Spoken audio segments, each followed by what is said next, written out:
من تاب۔ اللہ تعالی ہمیں قرآن مجید سمجھنے کی، قرآن پر عمل پیرا ہونے کی، قرآن کو پہنچانے کی توفیق نصیب فرمائیں گے۔ اللہ تعالیٰ قرآن مجید کو ہمارے گھروں کا گہوارہ بنا دیں اور ہمیں یہ توفیق نصیب فرمائیں کہ قرآن کو ہم اپنے اوپر، اپنے گھر پر نافذ کر سکیں۔ وما توفیقی الا باللہ علیہ توکلت والیہ انیب۔ اگر آپ حضرات کے پاس سوالات ہیں تو آپ کر لیجیے۔ یہ جو ہم اس کے بارے میں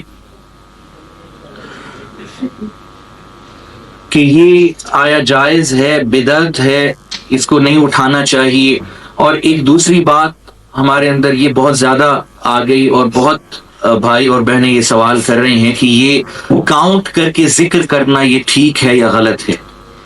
اب میں یہاں پر بات بالکل ٹو دی پوائنٹ کروں گا اور قرآن و حدیث کے مطابق کروں گا کہ اس میں میری اپنی کوئی رائے نہیں ہے۔ جو محمد رسول اللہ نے فرما دیا وہی رائے ہم سب کی آراء پہ، ہم سب کی اوپینینز پہ مقدم ہے۔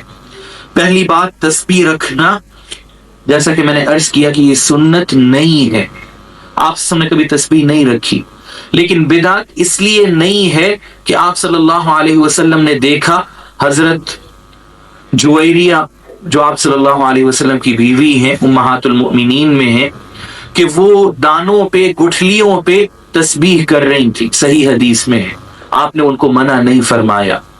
حضرت ابو ہریرہ کے پاس اسی طرح گٹھلیاں تھیں، آپ نے ان کو منع نہیں فرمایا۔ تو صحابہ کرام میں کچھ ایسے ہیں جو گن کے کرتے تھے، آپ نے ان کو منع نہیں فرمایا، تو یہ تسبیح اسی سے نکلی ہے۔ لیکن اس میں چونکہ صحابہ کرام کا ذوق یہ تھا کہ اگر ایسی کوئی چیز بنائی جائے یا ہاتھ میں رکھی جائے تو ایک شو آف کا، ریاکاری کا ایک آ جاتا ہے عنصر، تو بہتر ہے ہاتھوں پہ کر لیا جائے۔ اب اس میں میں سمجھتا ہوں کہ مزاج اور ذوق یہ زیادہ سامنے آ جاتا ہے، اور اس مسئلے کی اتنی اہمیت نہیں ہے کہ ہم یوں کہیں کہ فلاں مسلمان یہ کام کر رہا ہے وہ غلطی پہ ہے، اور اس سے آگے ہم بڑھ جائیں اور کہیں اس کا گریبان پکڑ لیں۔ یہ فضائل اعمال میں سے ہے، تو ہر مسئلے کو اس کی امپورٹنس، اس کی اہمیت کے مطابق پرکھا کریں۔ دوسری بات کاؤنٹنگ کی، تو ہمیں صحیح احادیث میں، صحیحین میں یہ ملتا ہے کہ آپ نے فرمایا کہ ہر فرض کے بعد ایک روایت میں ہے 33 مرتبہ سبحان اللہ، 33 مرتبہ الحمدللہ، 33 مرتبہ اللہ اکبر، اور 100 پورا کرنے کے لیے چوتھا کلمہ لا الہ الا اللہ وحدہ لا شریک لہ لہ الملک ولہ الحمد وہو علی کل شیء قدیر، اور روایت میں 34 مرتبہ اللہ اکبر بھی ہے۔ یہ 25 مرتبہ بھی ہیں تینوں، اور 25 مرتبہ لا الہ الا اللہ، یہ 10 مرتبہ بھی ہیں۔ یہ ساری آپ کو صحاح ستہ کی احادیث بتا رہا ہوں۔ تو یہی کلمات، یہ چاروں بول، سبحان اللہ، الحمدللہ، لا الہ الا اللہ، اللہ اکبر، یہ صبح و شام کے اذکار میں، آپ صلی اللہ علیہ وسلم کے اذکار میں 100 مرتبہ بھی ہیں، اور اس میں سبحان اللہ و بحمدہ یہ بھی 100 مرتبہ ہے، سبحان اللہ العظیم و بحمدہ یہ بھی 100 مرتبہ ہے، چوتھا کلمہ 100 مرتبہ، 200 مرتبہ ہے۔ تو ہمیں یہ نمبرز یہ ہمیں آپ سب نے عطا فرمائے ہیں۔ اب ہم کسی کو پوائنٹ آؤٹ کریں کہ نہیں آپ گنتی سے تسبیح نہیں کر سکتے، تو ہمیں پھر وہی بات ہے کہ اس بات کے پیچھے ہمیں بتانا پڑے گا کہ یہ میری رائے نہیں ہے، یہ محمد رسول اللہ کی رائے ہے۔ اور اس سے زیادہ امپورٹنٹ بات یہ ہے کہ وہ چیزیں، ہاں یہاں پر میں یہ ضرور عرض کروں گا کہ ہم نے جو خود بنا لی ہیں، خود گھڑ لی ہیں کہ سورہ یاسین میں نے پڑھنی ہے تو 101 مرتبہ پڑھنی ہے ورنہ فائدہ نہیں ہوگا، یا فلانا کلمہ میں نے یہ لا الہ الا انت سبحانک انی کنت من الظالمین پڑھنا ہے تو 100 لاکھ پڑھنا ہے ورنہ فائدہ نہیں ہوگا۔ یہ جو ہم نے کانسیپٹ بنا لیے ہیں یہ بھی غلط ہے۔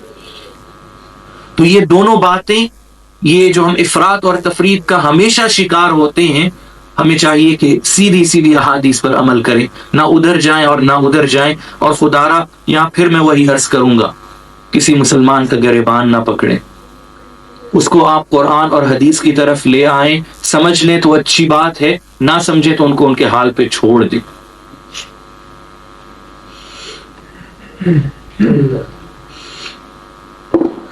رفع دین کرنے اور نہ کرنے کے بارے میں احادیث، 3 امام اس کو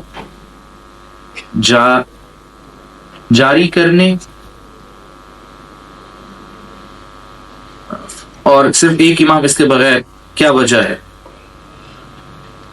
وجہ کیا ہے یہ تو میں نہیں عرض کر سکتا، البتہ یہ ہے کہ آپ صلی اللہ علیہ وسلم سے ہمیں دونوں احادیث ملتی ہیں، اور 3 امام نے اس لیے لیا کہ زیادہ احادیث رفع دین کی ہیں، اور ایک امام نے اس لیے اس طرف لیا کہ چند احادیث رفع دین کے بغیر بھی ہیں۔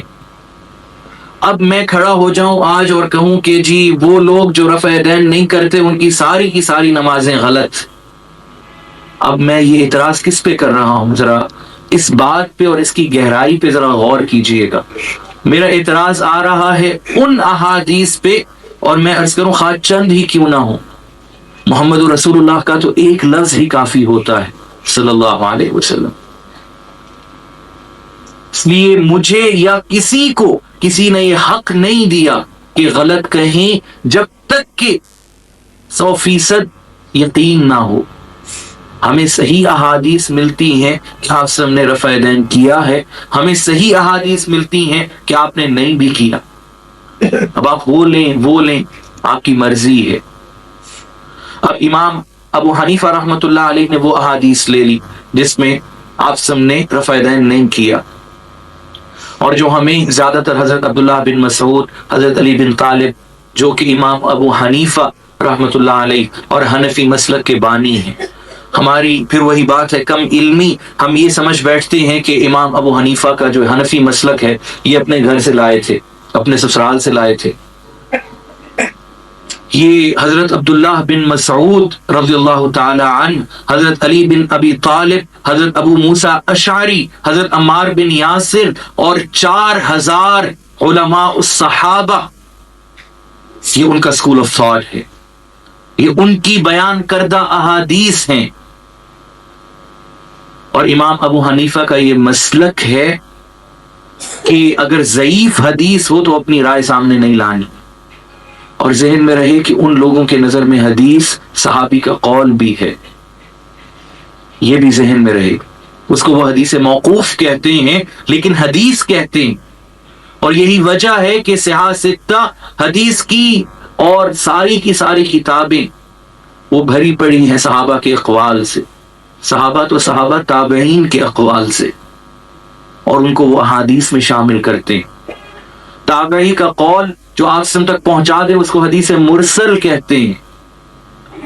ہم پتہ نہیں کن خوابوں اور خیالوں میں پھر رہے ہیں کہ میں نے ایک اصول حدیث کی ایک حدیث کی کتاب پڑھ لی اور میں بہت بڑا علامہ مفتی بن گیا، اب جس نے رفع دین نہیں کیا وہ اس کی ساری زندگی کی نمازیں ساری تباہ و برباد۔ او بھائی، یہ تم کسی اور پہ نہیں، محمد رسول اللہ اور ان کی احادیث پہ اعتراض کر رہے ہیں۔ اگر اس بات کا مجھے علم نہیں ہے تو اس میں کس کا قصور ہے؟ میرا یا محمد رسول اللہ کا؟ میرا یا اسلام کا؟ لا علمی، کم علمی تو میری ہے، اور اعتراض میں کرتا ہوں اسلام پہ، اعتراض کرتا ہوں مسلمانوں پہ۔ اللہ تعالی ہمیں اس بات سے محفوظ رکھیں۔ اور یہ پھر ایک ذہنیت بن جاتی ہے، ہر چیز اس کو پھر ہم کریٹیکلی دیکھتے ہیں، اس کو پرکھنا ہی ہم نے کریٹیکلی ہے، جو بھی چیز آ رہی ہے اس کو تنقیدی نگاہ سے دیکھو اور اسی طرح پرکھو۔ او بھائی، آپ سب کی احادیث آ رہی ہیں، ان کا عمل آ رہا ہے، تنقید کس پہ کر رہے ہو؟ اس بات کی طرف ہمارا ذہن، ہمارا دھیان نہیں جاتا۔ اللہ تعالی ہمیں شعور عطا فرمائے۔ رفع دین آپ کریں، ضرور کریں، آپ نہیں کرتے ضرور نہ کریں۔ ایک دوسرے کا گریبان پکڑیں گے تو آپ خود بھی مارے جائیں گے، دوسرے کو بھی مروائیں گے۔ کہ آپ صلی اللہ علیہ وسلم کی سنت وہ بھی ہے، یہ بھی ہے، اور پھر میں عرض کر دوں کہ یہ بھی بنیادی مسائل میں نہیں ہے، یہ بھی فضائل اعمال میں ہے۔ ہاں، ایک یہاں پر مسئلہ میں دونوں طرف سے عرض کر دوں، امام ابو حنیفہ رحمۃ اللہ علیہ کا یہ فتویٰ ہے کہ اگر فضائل اعمال میں کہ بنیادی جتنی بھی باتیں ہیں اس میں ہم سب متفق ہیں، آپ صلی اللہ علیہ وسلم فرائض واجبات یوں نہیں ہے کہ آپ نے آج یہ بتایا ہو کہ یہ فرض ہے اور کل بتایا ہو کہ نہیں یہ فرض نہیں ہے.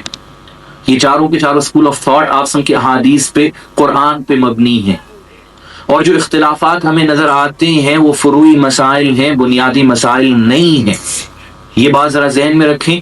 اب امام ابو حنیفہ رحمۃ اللہ علیہ کا فتویٰ، آپ فرماتے ہیں کہ جیسے رفع دین کا ہے، آمین بالجہر کا ہے فضائل اعمال میں، اگر تم اس درجے پہ پہنچ جاؤ، تمہیں یہ پتہ چل جائے کہ محمد الرسول اللہ کی یہ حدیث موجود ہے اور آپ نے یہ عمل کیا ہے، وہ عمل ایک بار زندگی میں کرنا واجب ہے تم پر، کہ آپ صلی اللہ علیہ وسلم کی کوئی سنت، کوئی مستحب عمل چھوڑنا وہ غلط ہے. ہمیں اسلام تو یہ سکھاتا ہے، اور ہم پتہ نہیں کن مسائل میں، کن چکروں میں پڑ گئے ہیں. اللہ تعالی ہمیں ان چیزوں سے نکال دے، اور اللہ تعالی ہمارے اندر وحدت اور یکجہتی ہمیں عطا فرما دے.